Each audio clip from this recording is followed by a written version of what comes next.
और in fact sir मैं 8 अप्रैल को कॉन्फ्रेंस आउट हुआ था और मेरा नेक्स्ट रिटर्न एग्जामिनेशन था 10 अप्रैल को। उस टाइम में भी मेंटली बहुत ज्यादा टफ रहना था और ये इतना मेंटली टफ सर मुझे सैनिक स्कूल नहीं बनाया कि मैं बिल्कुल 8 तारीख को बिल्कुल। कॉन्फ्रेंस आउट होने के बाद भी 10 तारीख को रिटर्न देके क्लियर कर सकता हूँ। काफी ये मतलब ऐसा सोचते हैं कि यार ये सैनिक स्कूल वाले तो बस ये एसएसबी में आके मचाई देंगे, बट वो परफॉर्म इसलिए करते हैं वो 7 साल से तैयारी कर रहे हो। और यस सर। तुम रिटर्न क्लियर करने के बाद 2 महीने में कहीं किसी कोचिंग लेकर आते हो, फिर एक्सपेक्ट कर रहे हो कि तुम वो 7 साल वाले से कम्पीट कर पाओगे, घंटा सर कम्पीट वो कर पाओगे। नेचुरली और एक्चुअली सर हम्म, एसएसबी में बहुत ज्यादा मैटर करता है कि अगर क्वालिटीज है तुम्हारे पास उसके बाद एक्सप्रेस करना भी बहुत अच्छे से आना चाहिए। फिजिकली बंदा स्ट्रांग हो या ना हो मैटर नहीं करता, बट यहाँ से स्ट्रांग होना बहुत नहीं ज्यादा करता। जरूरी है। बिल्कुल यहाँ से बिल्कुल। अपने आप को टफ बनाना ही पड़ेगा चाहे कुछ भी कंडीशन हो आगे। बिल्कुल। फिर मेरे से ओके। इंटरव्यू ऑफिसर ने पूछा भी था कि इतने सारे स्पोर्ट्स खेलते हो क्या, तो मैंने सर को सर ऐसे ही बोलता सर हम सैनिक स्कूल वाले हर गेम खेल लेते हैं। A nice. तू चलता जा, तू चलता जा, तू चलता जा, तू बढ़ता जा, तू बढ़ता जा, तू बढ़ता जा, तू लड़ता जा, तू लड़ता जा, तू लड़ता जा, तू बढ़ता जा, तू बढ़ता जा, तू बढ़ता जा। जय हिंद, वंदे मातरम और भारत माता की जय। स्वागत है आपका द फौजी शो में। द फौजी शो में सामाजिक जिम्मेदारी की तरफ एक विनम्र कोशिश है। इस शो से इकट्ठा किया हर पैसा भारत के वीर फाउंडेशन में जाएगा ताकि हमारे शहीद भाई बहन की फैमिलीज को कोई भी आर्थिक समस्या ना आए। आपके एक लाइक, शेयर और सब्सक्राइब से किसी की सहायता हो सकती है, क्योंकि मैं खुद एक एक्स एनडीए हूँ और नेशनल डिफेंस एकेडमी में 3 साल ट्रेनिंग किया हूँ। मैं सम्मान करता हूँ हर उस भाई बहन का जो सरहद पर है, ताकि हम जैसे लोग, आप और मैं, चैन की नींद सो सके। जय हिंद, वंदे मातरम, भारत माता की जय। स्वागत है आपका द फौजी शो में। Today we have with us Krish. Krish is a Marathi और सैनिक स्कूल अहमद नगर का है वो। सो सैनिक स्कूल वेस्ट जोन का है ये, एंड अभी एनडीए जाकर वेस्ट जोन वालों से पैचशिप लेगा ये। So all the best and congratulations on getting recommended. He has got thank you so much recommended sir. for Air Force. Second attempt था इसका, फर्स्ट अटेम्प्ट में कॉन्फ्रेंस आउट हुए। सबसे स्पेशल बात यह है जिससे आप लोग सीख सकते हो कि इसने कहीं भी कोई भी किसी भी तरह की गाइडेंस या कोचिंग नहीं ली है। जो भी इसने लिया है वो सब कुछ यूट्यूब के थ्रू लिया है। सो इससे हम सीखेंगे कि how you can self prepare at home for both written and SSB, क्योंकि इसने दोनों के लिए कोई गाइडेंस नहीं ली। So welcome to our platform Krish, and it's great to have you on our show. Sir अपने फॉर बारे गिविंग में दिस एक अपॉर्चुनिटी। नहीं नहीं, प्लेजर इज ऑल माइन। अपने बारे में एक छोटा सा एक इंट्रो अगर तू ऑडियंस को दे सके तो। Okay, so basically I am Krish Prakash Bhargat. I am from Maharashtra and I am recommended for NDA 149 course in my second attempt from 4 FSB Varanasi for Indian Air Force. Okay, cool. So Krish यार, return first attempt में निकाल लिया 12th appearing के साथ, वो Yes भी sir. सैनिक school की रूटीन के साथ।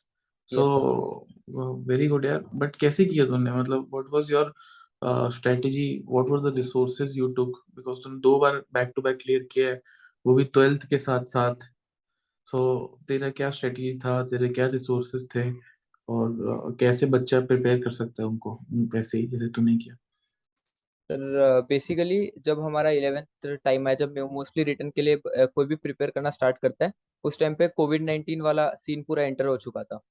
तो उस टाइम पे हमारे लिए एक इम्पोर्टेंट रिसोर्स जो हो चुका था वो था एक यूट्यूब हो चुका था। और उसके बाद जो सैनिक स्कूल्स में जो लेक्चर्स वगैरह चल रहे थे वो थे, तो एटलीस्ट 6 महीने का वो स्पैन था। तो तब बेसिकली मैंने यूट्यूब यूट्यूब से बहुत ज़्यादा हेल्प ली थी। जो मेरे सीनियर्स ही थे कुछ जिन्होंने गाइडेंस ले रखा था उन्होंने बताया था। तो उसके लिए मैंने यूट्यूब से लेक्चर्स देना स्टार्ट किया था। उसके लिए प्रॉपर मैंने एक पैटर्न फॉलो किया था।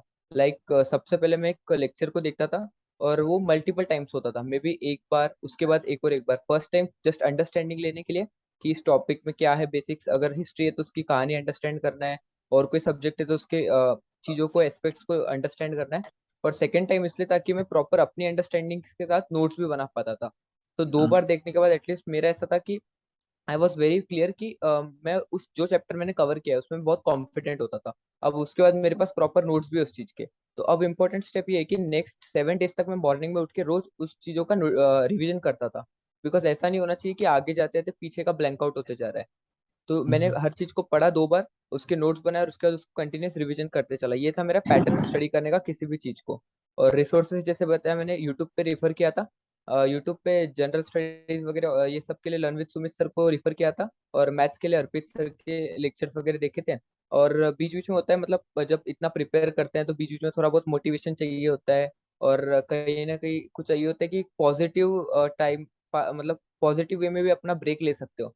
तो उसके लिए लाइक जैसे सर के वीडियो कुछ एनडीए के किस्से देख लिए, लाइक क्या होता है, फिर कुछ रिकमेंडेड बच्चों के इंटरव्यूज वगैरह देख लिए, इससे अपना मोटिवेशन वगैरह गैदर करके इसी तरह रिटर्न के लिए प्रिपेयर किया था। आई सॉ योर टेक्स्ट, जो तूने मेरे को टेक्स्ट भेजा था रिकमेंडेशन के बाद।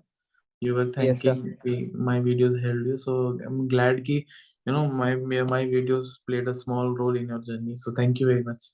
Thank you so much sir, actually played a really great role, क्योंकि बिकॉज होता है ना सर, कभी कभी आप थोड़े से फ्रस्ट्रेट हो जाते हो कुछ चीजों से। लाइक अगर आप एक मॉक टेस्ट दे रहे हो, you are not getting a good score, तो यू आर फीलिंग लाइक कि क्या हो रहा है क्या नहीं हो रहा। So if you are watching something जो बहुत यूजफुल है, तो उससे आपको एक अलग मोटिवेशन मिलता है।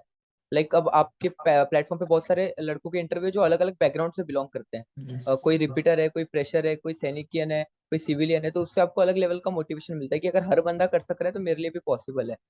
So it help Yes. Me a lot sir, thank you so much for that. नहीं नहीं यार, I am thankful that it held and you cleared your return. तो ये एसएसबी आल्सो, सो उससे क्या है, मतलब ऐसा लगता है कि I am going in right direction. वरना मेरे को यस सर। जनरली कभी कभी फील होता है कि वेस्ट ऑफ टाइम है ये सब कुछ। बट जब ऐसे मैसेजेस आते हैं, तेरे जैसे काफी आ रहे हैं आजकल, सो मेरे को थोड़ा बहुत फील होता है कि हाँ ठीक है, it is going where I am suppose to go. Because अगर मैं एकदम प्योरली एजुकेशनल कर दूंगा इसको, तो फिर लोग देखेंगे नहीं। तो मेरे को ना मिक्स एंड मैच करके देना पड़ता है। थोड़ा सा उसमें किससे डालो, थोड़ा सा उसमें इन्फो, मतलब इंफोटेनमेंट टाइप बनाने की कोशिश करता हूँ। लेकिन स्टिल मैं भी थोड़ा नूब हूँ इसमें, तो I am learning. But great यार, it help. So learn with Sumit sir, ये सब तो ठीक है। बुक्स कौन से यूज किए तूने? बुक्स का सर बताऊँ तो बेसिकली मैथ्स के लिए एनसीईआरटी, साइंस के लिए एक दिशा पब्लिकेशंस की बुक्स आती है साइंस एंड टेक्नोलॉजी वाली, वो वाली। और इंग्लिश के लिए मैंने प्रीवियस ईयर वाली बुक यूज की थी, कोई कंसेप्ट के लिए बुक नहीं रिफर की थी। थोड़े बहुत जो बेसिक टॉपिक्स होते हैं लाइक टेंस हो गया, सब्जेक्ट वर्ब एग्रीमेंट, ये पढ़ लिए थे। बट बुक यूज करने के लिए प्रीवियस ईयर को ही एनालाइज किया, उसी के जो रूल्स थे, क्योंकि मैंने कहीं ना कहीं एनालाइज करने के बाद मुझे इतना अंडरस्टैंडिंग आई कि जो एंटोनिम सिनोनिम्स है, ये भी कहीं ना कहीं घूम फिर के वही आ रहे हैं। फिर जो रूल्स है वो भी यूपीएससी उन्हीं में थोड़ा बहुत मसाला वगैरह डाल के वही एडिट करेगा। लाइक अगर कोई टेंस का रूल है वगैरह, कोई भी रूल है तो उसी को मैंने प्रीवियस ईयर को बहुत डीपली एनालाइज किया, पेपर सॉल्व किए प्रीवियस ईयर के इंग्लिश के लिए। तो उसके लिए प्रीवियस ईयर की बुक यूज की थी, दिशा 16 ईयर्स आती है, उसमें गैट के पूरे प्रीवियस ईयर दे रखे थे। और ऐसे ही मैथ्स के लिए कंसेप्ट के लिए एनसीईआरटी यूज की थी, 9th 10th और 11th और 12th की। एनसीईआरटी रिफर की थी, 9th और 10th की बेसिक रिफर की थी, और 11th और 12th की अच्छे से सॉल्व की थी, क्योंकि मैंने 11th से स्टार्ट किया था तो मेरे पास लिमिटेड टाइम था अच्छा खासा प्रिपेयर करने के लिए। और उसके बाद जीएस वगैरह के लिए कोई बुक नहीं रिफर की थी, खुद के नोट्स वगैरह यूज किए थे। Okay, great. सैनिक स्कूल में रूटीन अपने मुझे तो पता है, क्योंकि मेरे काफी दोस्त हैं। लेकिन थोड़ा ऑडियंस को आउटलुक देने के लिए सैनिक स्कूल की रूटीन बता। सर सैनिक स्कूल का रूटीन जैसे बताऊं तो सबसे पहले मॉर्निंग में होता है कि मॉर्निंग में सबसे पहले आपको उठना होगा। हमारे इसमें टाइम था 4:30 का होता था। तो फिर मॉर्निंग में आप उठते हो, थोड़ा सा टाइम लेके आप 5 बजे हमें रिपोर्ट करना पड़ता था रोल इन के लिए। फिर 5 बजे रोल इन के लिए वो होता था। फिर उसके बाद नॉर्मल चेकअप वगैरह होता था, कोई भी जो भी इंस्ट्रक्टर्स की मर्जी के हिसाब से वो चेक करते थे, मे भी किसी भी चीज़ का चेकअप हो सकता है। और उसके बाद फिर हमारा नॉर्मल फिजिकल होता था फॉर सम टाइम। उसके बाद फिर ब्रेकफास्ट एंड ऑल दैट। फिर उसके बाद कुछ टाइम बाद हमें एकेडमिक्स के लिए रिपोर्ट करना पड़ता था। और वो जो मॉर्निंग वाला है उसमें में भी डिपेंड करेगा, किसी दिन पीटी होगी, किसी दिन ड्रिल होगी, वो प्रॉपर शेड्यूल के हिसाब से रन करता है। और उसके बाद एकेडमिक्स के लिए जाना पड़ता है। फिर एकेडमिक्स समवेयर चलते हैं 1 बजे के आसपास, हमारे इसमें एकेडमिक्स चलते थे। उसके बाद लंच टाइम होता है, लंच टाइम के बाद 2 आवर्स होते हैं, वो होते हैं मतलब हॉबी टाइम होता है। हॉबी हॉबी टाइम जैसा कुछ तो होता है, उसमें तुम हॉबीज वगैरह कुछ ना कुछ प्रैक्टिस करते हैं, और बच्चों को सेल्फ स्टडी के लिए भी उसमें टाइम दिया जाता है, स्पेशली जो एनडीए वगैरह के लिए प्रिपेयर करने लाइक सीनियर क्लासेस। फिर 4 बजे से फिर आगे गेम्स पीरियड होता है, उसमें प्रॉपर जो भी उससे पहले भी एक रोलिंग होती है, और फिर रोलिंग के बाद प्रॉपर गेम्स वगैरह होता है। और उसी में फिर गेम्स का ही पार्ट में हॉर्स राइडिंग, स्विमिंग वगैरह, ये भी उधर से बच्चों को वो करते हैं, क्लास वाइज अच्छा, डिवाइडेड होता है कि कब किसकी टर्न है। राइडिंग स्टेबल्स वगैरह हैं तुम लोग के पास? घोड़े हैं? हाँ सर, हॉर्स राइडिंग भी है और स्विमिंग वगैरह सब है। Very good, I didn't expect, क्योंकि नया है ना यस सर। अहमदनगर, तो इसलिए। अच्छा, एक चीज और बता, roll in as in roll call, right? Fall in, yes sir, roll call, है ना? Fall in. ओके ओके, ठीक है। फिर उसके बाद क्या होता है? फिर उसके बाद जैसे गेम्स पीरियड हो गया, फिर उसके बाद कुछ एनडीएस, ये अभी नया स्टार्ट किया था कि एनडीए लेक्चर्स लेना स्टार्ट कर दिए थे। इसमें बेसिकली ओके 1.5 घंटे के क्लास होते थे और इसमें एमसीक्यूज प्रैक्टिस कराते थे, सो दैट टू अच्छा, मतलब एनडीए के पैटर्न से बच्चों को वो करने के लिए। बट ये तो सीनियर्स होते होंगे ना, 11th 12th, जूनियर पार्टी क्या हाँ सर, करते ये तो हो? 11th है सर। जूनियर पार्टी का फिर ये टाइम पर्सनल मतलब उनके सेल्फ स्टडी का दिया जाता है कि वो उनको जो भी पढ़ना है वो पढ़ सकते हैं, बट वो तो एकेडमिक मतलब ब्लॉक में उनको पढ़ना इंजॉय कंपलसरी। इंजॉय करते, राइट? हाँ, लाइक मतलब ओके, ठीक है, वो सोच भी सकते हो कुछ भी, बट जो कुछ भी करना हाँ, है एकेडमिक ब्लॉक में करना है, हॉस्टल्स में रहना अलाउड नहीं है। Okay okay. और फिर नाइट टाइम में थोड़ा सा कभी कभी शेड्यूल फिक्स नहीं होता, नाइट टाइम में क्या एक्टिविटीज होनी है वो कहीं ना कहीं इंस्ट्रक्टर पे डिपेंड करेगा, सीनियर्स पे डिपेंड करेगा। तो नाइट का कुछ भी प्लान नहीं होता, बट सीनियर्स मोस्टली जो एनडीए की तैयारी कर रहे हैं वो प्रिपरेशन वगैरह करेंगे।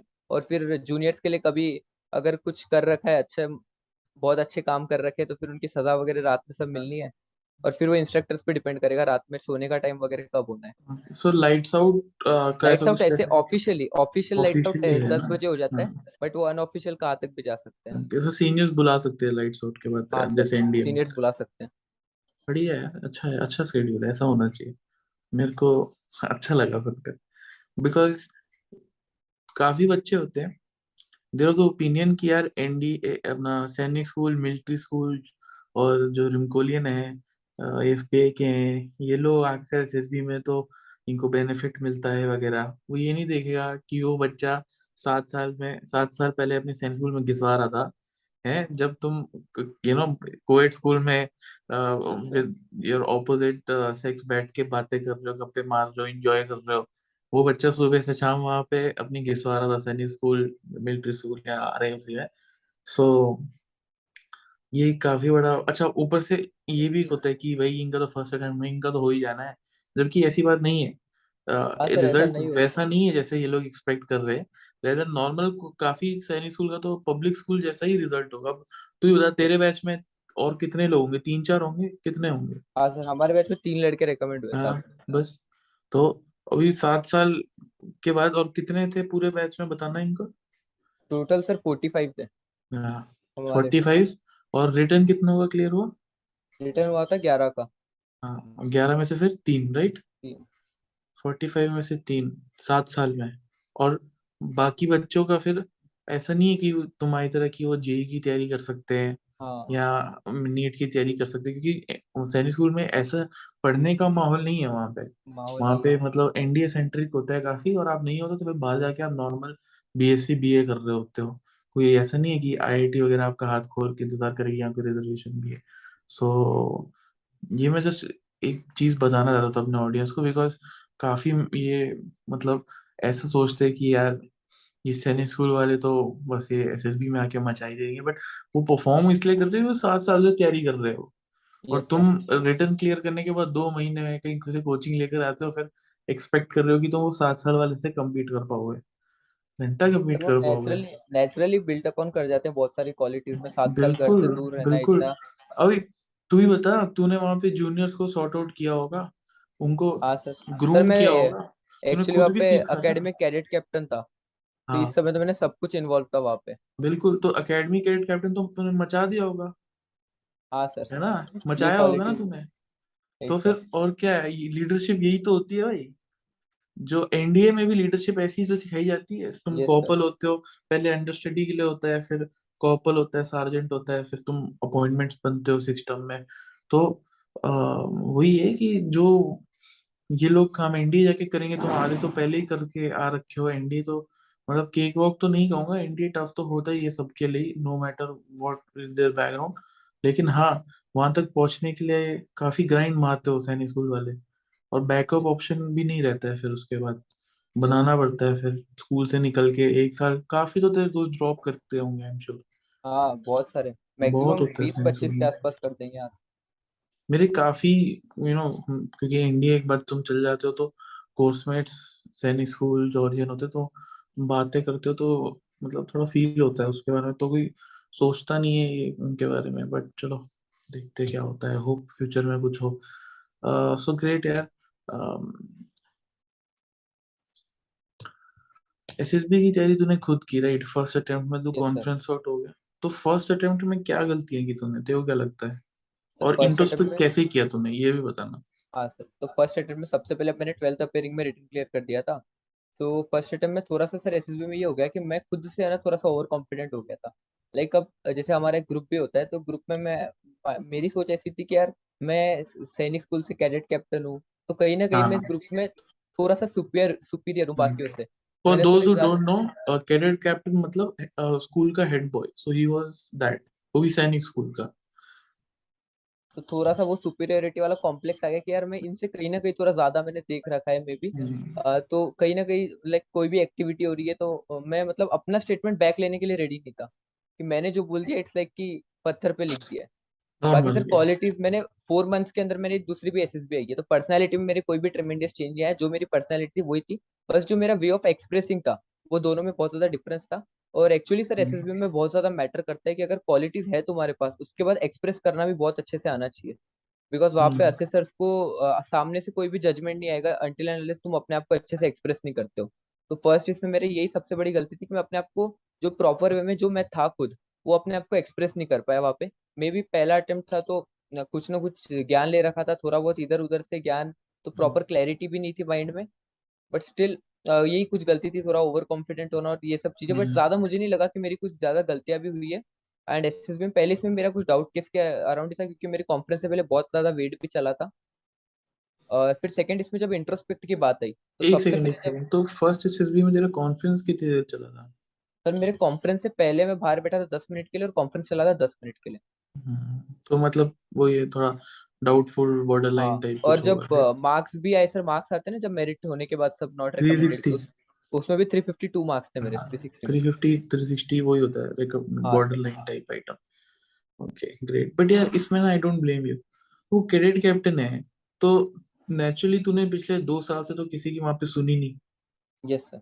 है ना, सिर्फ अपनी बात सुनाई है दूसरों को, right? Yes orders sir. Pass किए हैं, या ऑर्डर्स ऊपर प्रिंसिपल से लिए हैं या अपने वार्डन से लिए हैं, यस तो सर। मतलब वही थोड़ा मुश्किल हो जाता है ना फिर वैसा एटीट्यूड बनाना। बट ठीक है, तूने इंट्रोस्पेक्ट किया, फिर आगे क्या बोल रहा था, कंटिन्यू करना प्लीज। फिर इंट्रोस्पेक्ट में यही था कि पहली चीज मुझे ये तो समझ गई कि एसएसबी के 5 दिन के लिए मुझे सब कुछ भूलना पड़ेगा। फर्स्ट ऑफ ऑल ये कि मैंने अभी तक ये किया कि ये सब मैंने किया है, ये मेरी प्राउड है और ये मेरे लिए लाइफ में हमेशा मैं कैरी करूंगा ये चीजें। बिल्कुल बट बिल्कुल। वहां पे मुझे हमेशा अपने आप को वही नेचुरल जैसे एज ए नॉर्मल कैंडिडेट बना के रखना पड़ेगा, एक नॉर्मल एस्पिरेंट।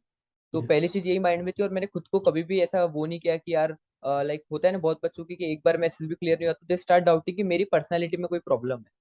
तो मुझे बिल्कुल भी अपनी पर्सनैलिटी में कोई भी डाउट नहीं था। I was very normal with my approach. मुझे पता था कि अब मेरे नेक्स्ट अटेम्प्ट, और इनफैक्ट सर मैं 8 अप्रैल को कॉन्फ्रेंस आउट हुआ था, और मेरा नेक्स्ट रिटर्न एग्जामिनेशन था 10 अप्रैल को। ओह। तो वही बस, तो उस टाइम में भी मेंटली बहुत ज्यादा टफ रहना था, और ये इतना मेंटली टफ सर मुझे सैनिक स्कूल नहीं बनाया कि मैं बिल्कुल 8 तारीख को बिल्कुल। कॉन्फ्रेंस आउट होने के बाद भी 10 तारीख को रिटर्न देके क्लियर कर सकता हूँ। ये सब ऐसे हैं, मतलब वो ये थोड़ा सा बैकग्राउंड वैसा चाहिए रहता है। अभी मैं एक अपने स्टूडेंट से बात कर रहा था, सो इसने बोला सर मेरी ना 1 हफ्ते से तबीयत खराब है, बुखार है और गला खराब है, तो मेरे को समझ नहीं आ रहा मेरे एसएसबी जाऊं या नहीं। मैंने पूछा एसएसबी कब है, तो बोलता 4-5 दिन बाद है।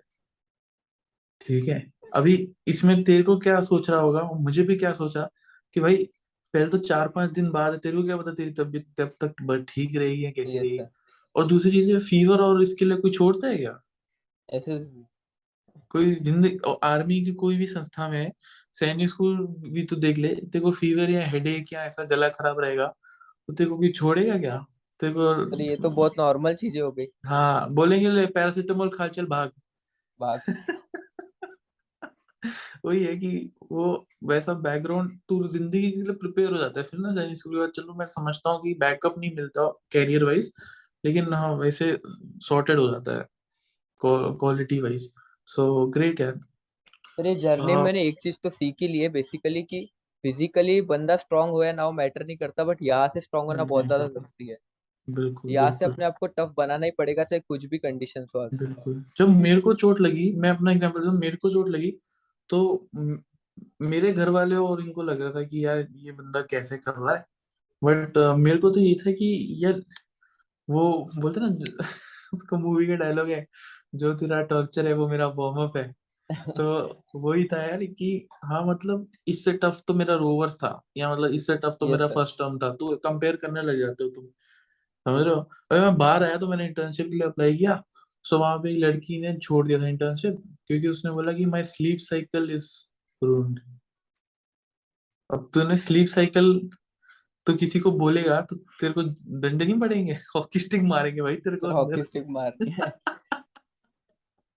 So, it's just mental toughness, nothing। वही है, वो माम्बा मेंटेलिटी रखो and just kill it. So right sir. Moving ahead, अपना क्रिश, एसएसबी की तूने खुद तैयारी की है दोनों बार, हाँ सर। मतलब है ना? सो कैसे तैयारी की and how would you suggest? और उसको 3 पार्ट में आंसर करना, interview, GTO and psych. Okay sir. So basically sir, अब जैसे मुझे साइक के लिए प्रिपेयर करना था, साइक में मैं पहले स्टोरी राइटिंग का बता देता हूँ। अब लाइक टीएटी और पीपीडीटी होना था। तो मुझे इतना आइडिया था कि PPDT is basically test of my perception, और टीएटी मेरा इमेजिनेशन वहाँ पे चेक होना है। तो स्टोरी राइटिंग अगर मुझे स्टार्ट करना है तो सब फर्स्ट मेरा प्रेफरेंस था कि मुझे अपना जितना भी स्कोप ऑफ थिंकिंग है वो इम्प्रूव करना पड़ेगा। और उसके लिए मुझे किसी एक ही चीज पे ज्यादा से ज्यादा सोचना पड़ेगा। तो उसके लिए मैंने स्टार्टिंग में जब एकदम स्टार्ट करना किया था प्रिपरेशन, और ये एनडीए के साथ ही कर दिया था मैंने, ये छोटी छोटी चीजें करना। लाइक मैं कोई भी एक पिक्चर देखता था, और उस पिक्चर पे फिर मैं एक नहीं बट 2 से 3 स्टोरीज लिखता था, और वो खुद से फिर नरेट भी करता था। तो इससे जो मेरा थिंकिंग का वो था कि लाइक मैं एक ही चीज पे बहुत ज्यादा सोच पा रहा था। तो इससे आपकी पावर वो होगी कि जितना ज्यादा अपने माइंड को डाल सकते हो, जितना ज्यादा अपने माइंड को काम पे लगाओगे, उतना ज्यादा माइंड अच्छा से रिएक्ट करेगा जब उस पर स्ट्रेस वगैरह कुछ आएगा। तो इस तरह मैंने पहले स्टार्टिंग में अपने आप को स्टोरी राइटिंग और सेंटेंसेस का भी सेम था। कोई भी वर्ड देखा तो उसके ऊपर एक सेंटेंस नहीं बनाना है। जितना ज्यादा सोच सकता हूँ मैं, जितना ज्यादा, जहाँ पे मेरी लिमिट जहाँ तक खत्म नहीं होती, चाहे मैं 1 से 12 सेंटेंस बना रहा हूँ, 15 सेंटेंस बना रहा हूँ। एक सिचुएशन देख के भी मैं उसके मल्टीपल, क्योंकि हर सिचुएशन के मल्टीपल सॉल्यूशंस है, तो मैं मल्टीपल सॉल्यूशंस देख रहा और खुद को एनालाइज किया था स्टार्टिंग में। ये मेरा फेज था जब मैं एनडीए का लिए भी प्रिपेयर करता, और ये स्टार्टिंग वाला फेज था। अब इसके बाद मुझे धीरे धीरे पता चला कि अब मैंने अपनी क्वालिटी बहुत ज्यादा इंप्रूव करना स्टार्ट कर दिया है। तो अब मैंने जो पहले 7 से 15 दी थी, उसमें मैंने ऐसा सोचा कि अब मैं टाइम लिमिट नहीं लगाऊंगा, बट अब मैं एक एक बना के देखूंगा, प्रॉपर वो प्रैक्टिस करूंगा कि लाइक 12 पिक्चर्स लिखना, मतलब माइंड को स्पीड्स वगैरह इसकी भी प्रैक्टिस देना जरूरी था। बट अभी टाइम लगाना स्टार्ट नहीं किया था, अच्छी क्वालिटी पे फोकस कर रहा था। उसके बाद फिर खुद से थोड़े से एडिटेशन करता था। लाइक अगर मैं कोई सेंटेंस बड़ा बना रहा हूँ तो मैं फिर खुद से एनालाइज कर रहा हूँ कि इसमें कौन से वर्ड्स की नीड नहीं थी, उनको मैं काट सकता हूँ, उसको शॉर्ट कैसे बनाना है। अब धीरे धीरे वो मेरी क्वालिटी पे ग्रास्प आ गए, थिंकिंग पावर बढ़ गई, थोड़ी रीडिंग राइटिंग प्रैक्टिस भी हो गई। तो अब मैंने स्टार्ट किया कि अब मैं टाइम लिमिट लगाऊंगा। और फिर टाइम लिमिट एसएसबी से 2 महीने पहले में भी मैंने टाइम लिमिट वाली थोड़ी सी प्रैक्टिस शुरू कर दी थी। अब जैसे आजकल तो मोबाइल फोन पे बहुत सारे ऐप्स आते हैं, आप गूगल पे सर डाल दो कि पिक्चर्स की आपको लाइन मिल जानी है, कोई कितने चाहिए उतनी पिक्चर्स मिल जाती है। तो फिर खुद से ये प्रैक्टिस स्टार्ट कर दी, फिर टाइम लगा लगा के प्रैक्टिस करता था। और फिर मतलब मैंने डिवाइड कर दिया था वीक में कि मैं इस दिन ये 2 टेस्ट प्रैक्टिस करूंगा, ये 2 टेस्ट प्रैक्टिस करूंगा। और हर सैटरडे और संडे को मैं फुल साइक प्रैक्टिस करता था, ताकि अपने माइंड को दिन के लिए प्रिपेयर करने के लिए। 3 घंटे के लिए वो सही कब हाँ ना, कि तीन पूरा घंटे तक बिल्डअप कर सकूंगा। 3 घंटे अपने माइंड को एकदम बिल्डअप करना है सिचुएशन के लिए, कि मुझे रिएक्ट करना ही है चाहे कुछ भी हो जाए। इस तरह बढ़िया मैंने बढ़िया। साइक के लिए प्रिपेयर किया था। नाइस। और फिर इंटरव्यू? अब नेक्स्ट इंटरव्यू के लिए था, तो सर इंटरव्यू के लिए फर्स्ट चीज मुझे ये पता थी कि अब फर्स्ट स्टेप होनी है कि मुझे खुद के बारे में जितना ज्यादा जान सकता हूँ, मुझे वो जानना था। तो सबसे पहले मैंने एक पीआई के फॉर्म का प्रिंट आउट निकाला और खुद से एक बार पीआई के फॉर्म भर लिया। अब पीआई के फॉर्म भरने के बाद मैंने उसको छोटे छोटे स्टेप्स में ब्रेक डाउन कर दिया। लाइक पहला पार्ट है मेरी सीटी के बारे में लिखा है, तो अब मेरी पहली स्टेप होनी है कि मैं अपनी सिटी के बारे में सब कुछ जानना चाहिए मैंने, कि अब मैं अकोला से हूँ तो मेरे अकोला के बारे में मुझे सब कुछ पता है। मैं अहमदनगर के सैनिक स्कूल से पढ़ा हूँ तो मुझे अहमदनगर के बारे में भी सब कुछ पता है। नेक्स्ट फिर वहाँ पे आएगा मेरे पेरेंट्स के बारे में। तो मैं अपने पेरेंट्स के, मेरे पापा के मतलब प्रोफेशन के बारे में, मतलब जो चीज स्टैटिक है सर, जो स्टैटिक है कि जो चीज चेंज नहीं होनी, उनको मैंने पूरा अच्छे से नॉलेज लेके जानी है। तो लाइक अब मेरे पापा के प्रोफेशन के बारे में है, तो प्रोफेशन से पापा से बात करूंगा कि आपके प्रोफेशन में कैसा होता है, लाइक प्रोसेस कैसी है, कि कोई बंदा आपके पास अप्रोच करता है आप कैसे प्रोसेस करते हो, ये सब जान लिया अच्छे से। और इसमें मैंने ऐसे क्वेश्चन कभी प्रिपेयर नहीं किए थे कि इंटरव्यू मुझसे पूछेगा what is the strength of your father, तो ये मैंने प्रिपेयर नहीं किए थे। बट जो चीज स्टैटिक है, कि जो चेंज हम्म। नहीं हो रही है, वो चीज एकदम प्रिपेयर कर ली थी। फिर नेक्स्ट उसमें था सैनिक स्कूल का। तो मैंने अपनी सैनिक स्कूल कब फाउंड हुई, उसके पीछे रीजन क्या था। फिर अभी अभी रिसेंटली वो सेंट्रलाइज हुई, तो जो स्कीम थी जिस ऑनरेबल मोदी सर ने स्टार्ट की थी, उस स्कीम के बारे में पढ़ा, ये सब पढ़ा। फिर अपने स्पोर्ट्स वाले पार्ट में है, तो स्पोर्ट्स में रूल्स वगैरह मुझे बेसिकली पता थे, कि उसमें मैंने वो अच्छा, सभी तो लिखे थे जो मैंने। कैडेट कैप्टन था तो कौन कौन से स्पोर्ट्स खेलता होगा? सारे ही खेलता होगा। सर स्पोर्ट्स तो ऐसे तो सारे, सर सैनिक स्कूल का हर लड़का सारे गेम हाँ, खेलता है। सारे खेलता है। लेकिन वहां पे कुछ लिखने थे, तो मैंने वहां पे पहले 3 4 लिख दिए थे प्रोफेशनल, और फिर बहुत सारे लिख दिए, और उनके आगे मैंने कैजुअल लिख दिया था। फिर मेरे से ओके। इंटरव्यू ऑफिसर ने पूछा भी था कि इतने सारे स्पोर्ट्स खेलते हो क्या, तो मैंने सर को सर ऐसे ही बोलता, सर हम सैनिक स्कूल वाले हर गेम खेल लेते हैं। A nice. तो वैसे पता है, मेरे कुछ सैनिक स्कूल के कोर्समेट हैं, वो कोई कोई गेम नहीं खेल पाते हैं। कुछ हैं मेरे कोर्समेट्स, मैं नाम नहीं लूंगा, लेकिन हाँ, बट वो फिजिकली बहुत फिट है फिर। हम्म, समझ रहे? वो जैसे पीटी वगैरह में, रनिंग में बहुत अच्छे हैं। तो वही है, और वो नेचुरल, क्योंकि एथलेटिक होते हैं तो उनको जल्दी एनडीए में सीख जाते हैं वो। हाँ सीख जाते हैं। हाँ, जल्दी सीख जाते हैं, जल्दी पकड़ लेते हैं, वो एथलेटिक होते हैं काफी। सो ये मैंने भी कुछ ऐसे ही किया था। मैं इनफैक्ट अपने वीडियोस में बहुत बार बोल भी चुका हूँ, ये मेरे को पता है अब गालियां पड़ेंगी और बोलूंगा तो, लेकिन जो नए व्यूअर्स हैं उनके लिए मैं हमेशा बोलता हूँ कि मैंने अपना पीएक्यू फॉर्म बनाया और उससे मैंने 100 क्वेश्चंस की लिस्ट बनाई कि जो मुझसे कोई पूछ सकता है, और फिर वो मैंने अपने पेरेंट्स को सुनाता था मैं बार बार, जब तक वो हर क्वेश्चन जैसे पॉलिश नहीं हो जाता था। तो मतलब ये आप कर सकते हो, आपकी इच्छा है अगर। तो moving on to GTO. GTO में क्योंकि काफी लोग बोलते हैं कि घर से रह के तैयारी करनी थोड़ी ढाईसी है, मुश्किल है। सो कैसे करी तूने, और तू कैसे सर सजेस्ट करेगा? अब जैसे जो मेरा केस था, मेरे केस में तो मुझे ग्रुप मिलना था, क्योंकि अब सैनिक स्कूल में तो सर ग्रुप है लड़कों का कितने भी। तो मैं तो कभी भी, हमें तो टाइम मिला तो हमारा तो यही था कि अगर समझो जूनियर्स को अब पेल के थक चुके हैं आराम से, तो अब फिर लड़कों के साथ बैठना और कोई भी टॉपिक पे ग्रुप डिस्कशन कर लेना है। कोई भी जूनियर्स के साथ बैठा हूँ, कभी सीनियर्स के साथ बैठ रहा हूँ जब जूनियर था, कभी खुद के कोर्सेज के साथ बैठा हूँ, बैचमेट के साथ कभी भी डिस्कशन वगैरह कर ले रहे हैं। और जो होता है ना कि कुछ लोग बोलते हैं कि हमें ग्रुप नहीं मिल रहा है। सर आजकल अगर आप टेलीग्राम पे कोई ग्रुप ज्वाइन करके एक मैसेज ड्रॉप बिल्कुल कर दो ना कि बिल्कुल। मुझे जीडी करनी है, आपको कम से कम 10 से 15 लड़के एकदम रेडी मिलेंगे जीडी करने के लिए उसी time. Completely agree, I have also seen this happening many times. But वही है कि लोग ना आधे टाइम, कि कोई बना बनाया ग्रुप मिल जाए जिसमें लोग कोई खुद ही लिंक डाल दे, तो सबको स्पून फीड चाहिए। बल्कि काफी लोग तो खुद बनाते हैं यार, वो ढूंढते हैं ऑनलाइन लोगों को, क्योंकि हाँ आप सर। सही में लिटरली आजकल इतना सब कुछ अवेलेबल है, बस वही है कि आपको थोड़ा हिलना पड़ेगा। सर वही आप खुद के कुछ एफर्ट्स हाँ, डालोगे तो सब कुछ अवेलेबल मिलेगा। सही है, बिल्कुल कंप्लीटली एग्री, बहुत सही बोल रहे हो। तो फिर अब ये आगे। भी सर, अब हम जैसे हम भी स्कूल में होते तो हमें भी एकदम ग्रुप बना बनाया नहीं मिलता, लड़कों के पास हम्म, जाके रिक्वेस्ट करनी पड़ती है कि भाई चल यार जीडी कर लेते हैं। चल थोड़ा कुछ उनको बनाओगे तो खुद की तरफ से एफर्ट्स डालोगे तो सब कुछ हैपन कर सकते हो। तो ये जो ग्रुप बिल्कुल। वाली बात है कि कोई ग्रुप चाहिए प्रैक्टिस के लिए, तो ग्रुप कैसे भी तुम अवेलेबल करा सकते हो। आसपास के अपने दोस्तों को लेके बैठ जाओ, वो भी तो इनफ, कोई आईआईटी तैयारी कर रहा है तो मैटर थोड़ी ना करता है, नॉलेज तो होगी देश के बारे में तो हम्म, जान ही रहे। तेरे रिटर्न में कितने हैं? तो रिटर्न में मेरे हो गए 500 के आसपास है कुछ। बस टॉप 50? अब देखते हैं। नहीं आएगा, टॉप 50 में आएगा। हाँ चलो देखते हैं। मतलब तो आएगा तो टॉप 50 में 500 के ऊपर आ रहे, तो मैथ्स में तकरीबन कितने आ रहे हैं? मैथ्स में बढ़िया मार्क्स है सर, 220 के आसपास ही है मैथ्स में। 220 में कैट दो में आदमी निकल जाता है जनाब। सर दो मुझे क्या, बहुत तीन बार निकल मैं, जाता है भाई। मेरे बोल मत बैचमेट्स ने देना तो भाई बहुत बात। बोला था। और इनफैक्ट मेरे जीएटी में? सीनियर्स जिनका रिटर्न नहीं निकला ना, मेरे सीनियर्स भी मुझे आज तक गाली देते हैं जिनका रिटर्न नहीं निकला। और तेरे 12th में कितने आए थे फिर? सर ट्वेल्थ में बहुत कम परसेंटेज है, 72% है बस। वो नेचुरल है, वो तो हाँ साइंस की वजह क्योंकि से और क्या इम्पैक्ट करेंगे, राइट? क्योंकि सैनिक स्कूल में आप एनडीए की तैयारी कर लो वही बहुत है, एनडीए रिटर्न के लिए प्रिपेयर अच्छा, करने। कुछ सैनिक स्कूल में क्या होता है, पीसीबीएम मिलता है, तेरे को क्या मिला था? सर सेम है हमारे यहाँ, पीसीबीएम मिलता है और उसमें जीके साथ में आ पीसीबीएम? जाता है बोनस। सही में भाई, मतलब मैं तो पागल, मेरे को जब पता चला ये बात मैं लिटरली रो दिया भाई। पीसीबीएम, वो भी सैनिक स्कूल जैसे बैकग्राउंड में, जब हाँ पढ़ने सर, जैसा माहौल नहीं। और वेरी जीके और टफ। मिलेगा उसके साथ। हाँ, वो तो फिर नेक्स्ट लेवल ही है। मेरे को सैनिक स्कूल के दोस्त हैं, 40-50% लेके एनडीए गए हैं वो। तो हाँ सर। जाके वही बीए, हमें बीए दे दो, बस हाँ स्टैंडर्ड हो गया वो।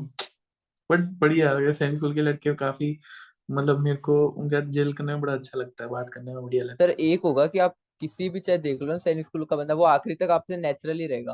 वो हाँ 1% भी आपको कुछ भी जताने की कोशिश नहीं करेगा, जो है वो है। बिल्कुल। वो मोमा ऐसे ऊपर उड़ गया ना यार, यस सर। समझ रहे? पब्लिक स्कूल वाले ने, अभी टाइम लगेगा पब्लिक स्कूल वाले को, जब तक वो एनडीए से नहीं निकलेगा तब तक वो पार में नहीं आता वो। हाँ हाँ जब एनडीए पहुंचते हैं तो मुझे को याद है फर्स्ट टर्म में, अभी भी काफी बार ऐसा हो जाता था कि जो तुम्हारा सैनिक स्कूल टाइप कोर्समेट है वो ज्यादा चटकी लगाता था। वो मतलब उसको पता था कि मैं कहाँ, मेरे को कितना मेहनत करना है, समझ रहा है? और वो शो यस सर। ऑफ तो नहीं कहूंगा उसको, लेकिन हाँ, मतलब उसको मिनिमम रिक्वायर्ड पुट इन जो था ना, वो उसको वो करता था, सैनिक स्कूल टाइप जो भी आइटम रहेगा। सो बढ़िया है यार ये तो, मतलब अपॉर्चुनिटी मिलनी चाहिए सैनिक स्कूल वालों को, आई एम हाँ सर टोटली इन ये फेवर। अगर कोई डिजर्विंग है तो उसको मिलना चाहिए, irrespective of his background. So moving at, तो जीटीओ में कॉन्फ्रेंस जैसे कैसा आपने गया? बताया था, अभी थोड़ा हाँ जीटीओ जीके का तो बता बताओ। दिया तो ग्रुप हाँ का तो बता बता दिया, अब ग्रुप मिल गया। अब जैसे नॉलेज के लिए कोई बात करे, जैसे नॉलेज चाहिए तो नॉलेज के लिए सर आजकल बहुत सारे रिसोर्सेज ऑलरेडी अवेलेबल है। आप किसी भी टॉपिक से अच्छी नॉलेज निकाल लो। और मैं जितना अभी कहूंगा कि एसएसबी आजकल की जो है ना, आजकल जनरल नॉलेज के टॉपिक जैसे रिलेशंस वगैरह से ज्यादा आजकल ये लोग सोशल टॉपिक्स पे बहुत ज्यादा फोकस कर रहे हैं। लाइक अभी इंडिया में कौन सी प्रॉब्लम चल रही है, उसके सॉल्यूशंस वगैरह इस पे बहुत ज्यादा फोकस हो रहा है। तो ऐसी चीजों को प्रिपेयर करके चलना है, और किसी भी टॉपिक को प्रिपेयर करने के बाद खुद का जो व्यू है वो भी आखिरी 4-5 लाइन में लिखना चाहिए कि भाई खुद का क्या व्यू है इस बारे में। क्योंकि आप जब लेक्चर रेट भी दोगे, अगर आप खुद का व्यू देते हो ना आखिरी कुछ लाइंस पे, तो वो सबसे ज्यादा इंपॉर्टेंस वही कैरी करता है। बिकॉज जो खुद का व्यू होता है वो अलग ही बात होगी, आपने नॉलेज तो हर कोई ला सकता है सर किसी भी टॉपिक का। बिल्कुल। आप क्या सोचते हो फ्यूचर में, क्या इस सब को प्रिपेयर करते चलना चाहिए? और फिर अपने कॉन्फिडेंस और जो अपनी आवाज है उसको जितना ज्यादा बोल्ड कर सकते हैं बोल्ड करना चाहिए, क्योंकि एक बोल्ड वॉइस और एक लाउड वॉइस में बहुत ज्यादा फर्क होता है। कि कुछ होता है, कुछ लोग लाउड लाउड बोलते हैं, चिल्लाते हैं, वो मैटर नहीं करता, बट आपको बोल्डली अपनी बात को भी रखना पड़ेगा। ऐसा नहीं कि आप बोल रहे हो और दो बंदे मिलके उसको दबा दे रहे हैं आवाज को, ऐसा भी नहीं होना चाहिए। अब जीडी वगैरह में अगर बाय चांस बहुत लोग बोलते हैं चांस नहीं मिल रहा, फिश मार्केट हो रहा है। सर अगर सबकी आंखों में प्यार से देख के आप बोलो ना कि gentleman just give me 10 seconds, हर बंदे को पता है कि जीटीओ के ऊपर गलत इंप्रेशन पड़ेगा अगर इसको मना कर दिया है तो। एकदम प्यार से बोल के देखो, हर बंदा चुप हो जाएगा आपके लिए। तो फिर वही बिल्कुल। अपने लिए भी चांस कमा लो। जो ग्राउंड टास्क होते हैं उसकी तैयारी कैसे की? सर ग्राउंड टास्क की बेसिकली ऐसे तो हमको जो जहाँ हमारे यहाँ जो असेसर्स आते हैं, हम्म। बेसिकली उन्होंने तो यही बोलते हैं मैक्सिमम कि तुम ग्राउंड टास्क कितने प्रैक्टिस कर लो, एसएसबी में टोटली डिफरेंट होगा। तो बेटर तुम लोग इस चीज पे प्रैक्टिस करो कि तुम ग्रुप पे कैसे इन्फ्लुएंस बनाते हो वगैरह वगैरह। तो हम लोग तो कभी कभी बस खुद से ही हम लोग बना लेते थे स्कूल के अंदर ही, दो ईंट लगा ली, कभी कुछ लगा लिया, इंटरेस्ट आता था बस बल्ली वगैरह लगा के ऐसा कुछ। लेकिन फिर फाइनली हमने रिक्वेस्ट करके एक दो ऑब्स्टेकल्स बनाए थे, और उनके ऊपर हमने यही प्रैक्टिस किया था कि बस हमें ग्रुप के साथ हमें पार कैसे करना है। हमने वो ऑब्स्टेकल को ऐसे कभी प्लान करना कि स्ट्रक्चर में ये ऐसे होगा, ऐसा कभी प्लान नहीं किया था। और ना ही ऐसा देखा था कि ऐसा स्ट्रक्चर है तो ऐसा करना है। हाँ बस कुछ आजकल कंसेप्ट होते हैं, लाइक अभी जो नए नए कंसेप्ट चल रहे हैं फलक्रम वगैरह के, तो इसका बेसिक जो तुम कैंटिलीवर। नॉर्मल, हाँ इसकी नॉर्मल रीजनिंग पढ़ना इंपॉर्टेंट है। क्योंकि अब बहुत लोग जैसे फलक्रम बनाते हो आप, तो फलक्रम हम्म। बनाते हो जो आप बेस और उसके बीच में अगर पैर रखोगे तो आपकी रीजनिंग बहुत कम दिखेगी। तो आप साइंस बैकग्राउंड से आ रहे हो तो नॉर्मल साइंस वगैरह लगाते आना चाहिए, कंसेप्ट के बारे में पता होगा तो अच्छा रहेगा। बाकी इतना ज्यादा ग्राउंड टास्क की प्रैक्टिस ऐसा नहीं कि प्रैक्टिस करके ही जाना इंपॉर्टेंट है, अगर है हम्म। आसपास अवेलेबल तो कर लो, बढ़िया रहेगा। बट इतना ही कि अपने आप पे ज्यादा वर्क कर लो, इन्फ्लुएंस अपना बढ़ा लो, और आइडियाज फिर जो बंदा अपने इफेक्टिवली काम करता है उसको आइडियाज आ ही जाएगा वहाँ पे जाके। कॉन्फ्रेंस कैसा था? कॉन्फ्रेंस सर इस बार तो कुछ लंबी वगैरह चली नहीं थी, इस बार तो कॉन्फ्रेंस के पीछे बस वैसे ही हाय था हेलो बस हम। थैंक यू सजेशन लाइन तोड़ हाँ हैं? बस, नहीं मेरे से हाई हेलो नहीं पूछा, मुझसे एक ही चीज पूछी थी बस। मुझे उन्होंने, मैं जैसे ही गया मुझे बोला कि तुम्हें क्यों कैडेट कैप्टन बनाया। तो मैंने जैसे आंसर देना स्टार्ट किया, मुझे मैंने बस पहली लाइन बोली थी कि सर हमारे यहाँ जूनियर रेटिंग वगैरह का कुछ होता है, बस पहली लाइन में उन्होंने बोला okay thank you all the best, बस इतना ही हुआ मेरी कॉन्फ्रेंस में। खुद भी वो सैनिक स्कूल टाइप होगा। अब मे भी प्रेसिडेंट होगा सैनिक हाँ, स्कूल समझ से। गया ना। अच्छा जूनियर रेटिंग है जाएगा, बस हाँ। समझ गया मैं। बढ़िया यार, बढ़िया जोश टाइप। यार 7 साल तूने अपना स्कूल में घिसा, फर्स्ट अटेम्प्ट में निकाला, और एसएसबी में कॉन्फ्रेंस आउट हो गया। Yes sir. तूने फेलियर देखा है, हाँ समझ सर। रहा है? तेरी लाइफ में मतलब सबसे लोएस्ट पॉइंट होगा, तू खुद को क्वेश्चन कर रहा होगा कि मैंने 7 साल क्या कर लिया मैंने, है ना? हाँ तो sir. What is your message to that last guy who is preparing out there, लेकिन उसका हुआ नहीं पेपर या उसका एसएसबी नहीं हुआ, तो what is your message to him as you seen failure? Sir अब जैसे पहली बात जैसे मैंने बताया 8 अप्रैल को शाम में 4 बज के कुछ 56 मिनट के आसपास टाइम था, तब मुझे पता चल गया था कि अब मुझे बैग बिस्तर लेके बाहर निकलना है एसएसबी से। अब वहां से मैं बाहर तो नहीं कर रहा हूँ, माइंड में सर ऑफकोर्स बहुत सारी चीजें चलती है। बच्चे प्रिटेंड करते हैं कि वहाँ पे बहुत कूल है, कोई नहीं अगले बार अटेम्प्ट में आ जाएंगे, बट सबको बुरा लगता है सर दिल से कि यार इतनी हार्ड वर्क करके आए थे। बट उस टाइम सर पहला मोटिवेशन यही होता है हर बच्चे को कि अपनी जर्नी को एक बार याद करो। कि मतलब अब तुम जैसे बहुत बच्चे होते हैं कि एनडी की तैयारी करते हो, तुम लेट नाइट तक जाग रहे हो, तो तुम मतलब अकेले नहीं जाग रहे हो, तुम्हारे पेरेंट्स तुम्हारे साथ जाग रहे हैं, मम्मी भी तब जाग रही होती है, पापा भी जाग रहे हैं, उनको भी फिक्र हो रही है, तुम्हारा टीचर तुम्हारे साथ लगा पड़ा है रात भर, कोई टीचर्स लेट नाइट सेमिनार्स ले रहे हैं, तुम्हें पढ़ाया जा रहा है। तो इन सबको हमेशा माइंड में रखना चाहिए मोटिवेशन के लिए। यार इतने लोगों की उम्मीदें और जर्नी हमारे साथ है, तो हिम्मत हारना तो एक ऑप्शन है ही नहीं सर। अब उसके बाद होता है कि एनडीए हो चाहे कोई भी चीज हो, आप सर इसमें देखोगे कि फौज में जाने की अपॉर्चुनिटीज आपको बार बार मिलेगी, या कोई भी फील्ड अपॉर्चुनिटीज है, एक बार में कोई अपॉर्चुनिटी खत्म नहीं होती। तो इस चीज को मोटिवेशन हमेशा याद रखना चाहिए, और अपने ऊपर जो भरोसा होता है सर वो सबसे ज्यादा इंपॉर्टेंट है। और किसी पे करो ना करो, बट खुद के ऊपर भरोसा होना बहुत इंपॉर्टेंट है। कि खुद के ऊपर कभी डाउट नहीं आना चाहिए पर्सनली, बस अपने आप को डाउट करो। एक तुम ये करते हो कि इंट्रोस्पेक्ट करना बहुत इंपॉर्टेंट है, क्योंकि अगर अगर तुम आउट हो रहे हो तो ऐसा नहीं कि किसी बोर्ड की गलती है, पर्सनली तुमने में भी कुछ गलती की होंगी, तो अपने आप को इंट्रोस्पेक्ट जरूर करो। बट उसका मतलब ये नहीं होता कि तुम हार मान जाओ। जैसे मेरा तो यही था सर, 8 तारीख को मैं बाहर हुआ था, मुझे बस इतना एक रिवाइंड आ गया था कि 1 साल की ये जो मेरी इतनी बड़ी जर्नी है, इसमें सब लोगों ने सेक्रीफाइसेस किए, मेरे पेरेंट्स का इतना बड़ा कंट्रीब्यूशन रहा है, मेरे पापा हर जगह मेरे साथ चल रहे हैं, बस वो है मेरे लिए मोटिवेशन, मेरे टीचर्स मेरे मोटिवेशन है। बस सैनिक स्कूल में भी पूरी सब लोग मेरे रिकमेंडेशन के कॉल का इंतजार कर रहे होंगे। ये सब मोमेंट्स माइंड में रखे थे थोड़ा बहुत मोटिवेटेड रहने के लिए। और फिर ये होता है कि लोगों से भी तुम इंस्पायर हो सकते हो। बहुत लोग होते हैं जिन्होंने फेल्यूर देख रखे हैं सर एनडीए में। इनफैक्ट जो फ्रेशर्स होते हैं वो तो बहुत कम होते हैं। तो ज्यादातर इन लोगों रिपीटर से, होते हैं, यस। हाँ, तो खुद को इंट्रोस्पेक्ट करो। मेरे पास तो सर एक ही दिन था, तो मैंने तो बस उसी दिन 8 तारीख को इतना कुछ सोचा था। 9 तारीख को मैंने रिवीजन वगैरह स्टार्ट कर दिया था, बैक टू बेसिक्स एकदम। ऐसा नहीं है कि ज्यादा टाइम उसी के बारे में सोचते रहना है, वरना वो टाइम भी तुम वेस्ट कर दोगे उसी के बारे में। एक हम्म। नॉर्मल टाइम अपने आप को कंफर्टेबल करो, अपने आप को स्ट्रेंथ दो। बिल्कुल। खुद को स्ट्रेंथ देना भी इंपॉर्टेंट होता है। और फिर उसके बाद बैक टू बेसिक्स, जब तुम तैयारी स्टार्ट कर दोगे तो अपने फेलियर के बारे में अपने आप भूलने लग जाओगे, फिर तुम आगे का सोचना शुरू कर दोगे। तो मैंने 9 तारीख को पूरा रिवीजन किया, 10 तारीख को एकदम फ्रेश माइंड के साथ अटेम्प्ट किया, और इस बार एकदम बोल्ड और क्लियर था। और फिर जब जिस दिन रेकमेंड होके जब उधर खड़े हो गए, तो सबसे पहले वही याद आता है जो बोर्ड से तुम एक एक कदम लेके बाहर निकल रहे थे। तो मैं जब वहां पे पोडियम पे खड़ा था, मुझे तो वही याद आ रहा था, मैं मैसूर से कैसे बाहर निकल रहा था बस। तो तब सब कुछ याद आ जाएगा। हाँ। ग्रेट यार, आई थिंक बहुत बढ़िया था ये लास्ट का हाफ एन आवर, एंड काफी इंसाइटफुल था। I just love talking to Sainik school guys, उनके most of them have like killer mindset. और इनफैक्ट कुछ लोगों को यहाँ पे समझ नहीं आ रही ग्रेविटी, कि just imagine you are preparing for some goal for 7 years।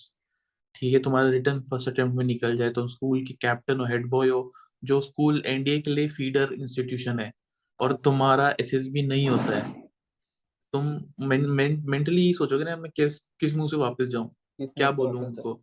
But he had to get out of it in less than 24 hours, yes 48 sir. hours ठीक है, because he had his examination on 10th and he got confidence down on 8th। so this is the kind of mindset that you have to develop, ठीक है। You have to use your failures to success your future goals, future successes, ठीक है। तो अपने आप को fuel करो, like कोई ब्रांड का ही बास्केटबॉल प्लेयर है, तो वो बोलता है कि यू नो, जैसे उसका एक एक्स टीम प्लेयर होता है, शैक ओनील, ठीक है। सो ही विंस चैंपियनशिप, तो ही सेज कि I needed that to fuel my self, कि मैं वो करूंगा तो मुझे जीतने के लिए वो चाहिए। So great talking to Krish, thank you so much for coming on our platform, and thank I you so think much sir for बच्चों गिविंग ने दिस काफी कुछ अपॉर्चुनिटी। सीखा। नहीं नहीं यार, opportunity pleasure was all mine, definitely, no doubt. इतना insightful, plus I think Sainik school का बच्चा पहला होगा तू मेरे चैनल पे, if I am not wrong. So yes sir, may be इस कोर्स से तो पहला ही हूँ, बाकियों के मैंने देखे हैं तो। हाँ, एसपीआई का आ रखा है, रिमकोलियन आ रखा है, जॉर्जियन आ रखा है, लेकिन सैनिक सैनिक है। स्कूल का तो पहला है। वो भी चलो अच्छा हो, कैडेट कैप्टन से बड़ा कौन होगा। So yes sir. All the best for academy and do well, thank you so much sir. वहां पे भी नाम रोशन करना। I will meet you there, sure ठीक सर। है। चल, all the best, take care, Jai Hind one and all, like share subscribe.